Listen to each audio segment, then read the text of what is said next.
kwa sababu sheria ndio inasema na katiba ya Kenya ndio inasema tushirikiane, ndio tufanye kazi ambayo itafaidi wananchi wote wa taifa letu la Kenya. Na ndio mimi nimewahakikishia ya kwamba hakuna sehemu ya Kenya itabaguliwa kwa misingi ya kabila ama misingi ya vyama. Sisi wote ni wa Kenya, tunalipa ushuru na serikali ya Kenya itawatumikia bila ya ubaguzi wowote.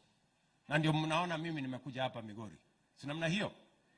Tuko na barabara ambaye tumepanga hapa kwenu, tunaenda kupanga barabara ya kutoka hapo Stella kuteremuka kwenda mpaka Gogo huko mpaka ifike Oyani, na nilikuja hapa nikaanzisha ingine ya kule Nyarach ya kwenda Oboke mpaka ifike Rangwe, lakini ule contractor mlimfukuza. Sasa sijui nifanye nini.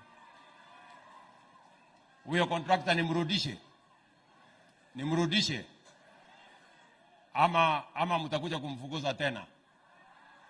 Akuja ajenge barabara, nilete wengine akujenga barabara? Mnataka tujenge barabara ya lami ama mnatakaje? Lakini mimi nimeambiwa nyinyi mnachoma barabara ya lami hapa. Sijui sasa hii mnataka ya kujenga ama ya kuchoma? Ya kujenga. Na hao watu wa kuchoma mtawaambia nini?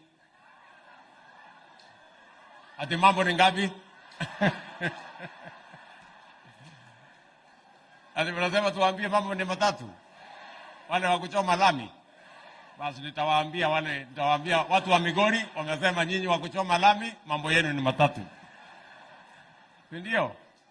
So watu wa Migori tunaelewana?